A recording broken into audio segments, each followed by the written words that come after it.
affordable student accommodation, and establishing an emergency student support fund.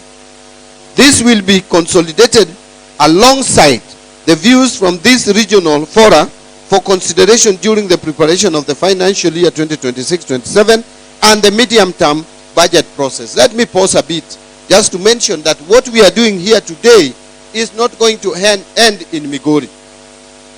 We have purposed as National Treasury under my leadership to have 7 engagements across the country on the budget of 2026-2027 and privatization as a concept. From here, tomorrow we will be in the Western region, Kakamega to be specific, on the same engagement. Then on Sunday, we will proceed to North Rift and engage in Eldoret. Then following week, we are going to engage South Rift residents in Nakuru, and then the following day, we will do Kiambu for the former central province.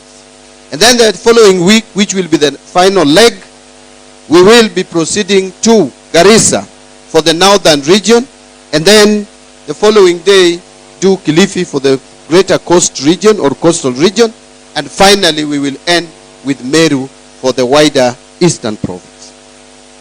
And I want to also mention, as I have just read on the issues of education, and capture this, that out of this engagement, if those of you who are proactive, who have gone ahead to check the BPS for 2026-2027, you will realize that we are proposing to increase funding for higher education loans board from 41 billion to 58 billion. That's almost 40% increase in that funding.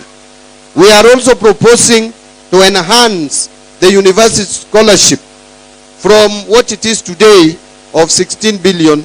We are proposing to enhance it to almost 34 billion. That is another increase of about 16 billion.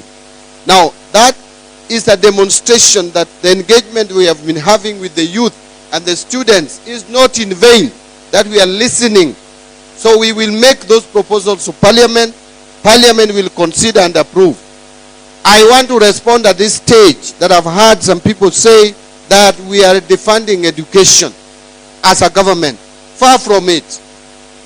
Let me be categorical. The truth is that education requirement is very high. But we have made deliberate efforts to make sure that we make education affordable in this country.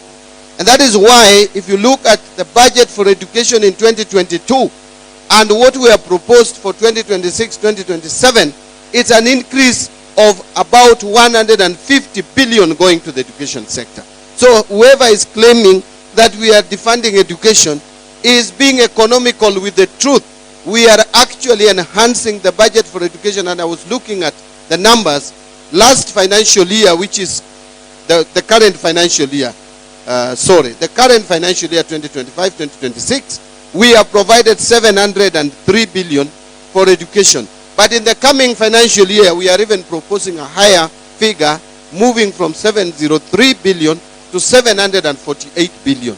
That is an additional 45 billion shillings going to the education sector, even with the financial challenges we are facing. I wanted just to underscore, because many of us have spoken about funding education, I wanted to underscore that at this stage so that it comes out clearly. Furthermore, we are also aware of the financial strains facing our public institutions, which impact the quality of education and future prospects of our youth. Our strategy emphasizes increasing funding, as I've mentioned, also dealing with infrastructure development in the schools and other learning institutions, and curriculum reforms to equip students with skills relevant to the evolving job market, particularly in areas like artificial intelligence, data science, green technologies, and vocational trades. Not forgetting the investment that we are putting in employing additional teachers.